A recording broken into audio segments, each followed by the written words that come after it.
జలగన్నకి ఆ కళ్ళల్లో నిప్పులు పోసుకునే రోగం ఎప్పుడు తగ్గుతుందో కానీ రాష్ట్రం బాగుపడిపోతుంటే చూసి తట్టుకోలేకపోతున్నాడు. ప్రజలు సంతోషంగా ఉంటుంటే చూసి కడుపు మంటతో తాడేపల్లి ప్యాలెస్ గోడలకి తల బాదుకుంటున్నాడు. ఈ నాళ్లకు జలగభూతం పీడ ఇరగడై రాష్ట్రానికి పెద్ద పెద్ద కంపెనీలు వస్తున్నాయని విద్యార్థులు నిరుద్యోగులు సంబరపడిపోతున్నారు. ఇసుక ఉచితంగా ఇస్తుండటంతో మళ్లీ పనులన్నీ పరుగులు పెడుతున్నాయి. కూలీలకు చేతి నిండా పని దొరుకుతుంది. ఒకప్పుడు నరకం చూపించిన రోడ్లన్నీ ఇప్పుడు బ్రహ్మాండంగా తయారయ్యాయి. కుదుపులు లేకుండా జనం జామ్ జామ్ అని తిరిగేస్తున్నారు. అన్నా క్యాంటీన్లు పేదల కడుపు నింపుతున్నాయి. 1వ తారీఖే పెరిగిన పింఛన్లు అందుకొని పెద్దలంతా ఏ ఇబ్బంది లేకుండా ఉంటున్నారు. అమరావతి నిర్మాణం, పోలవరం నిర్మాణం మళ్లీ పరుగులు పెడుతున్నాయి. పంచాయతీలకు మళ్లీ కలొచ్చింది.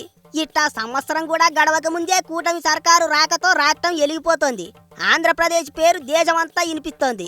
కానీ జలగన్న మాత్రం ఇంట్లో ప్రజల డబ్బుతో కొన్న కుర్చీలు బల్లల మీద కూకుని సిగ్గు లేకుండా అబద్ధాలు చెబుతున్నాడు. కళ్ళమంట, కడుపు మంట, ఒళ్ళంతా మంటతో రగిలిపోతున్నాడు.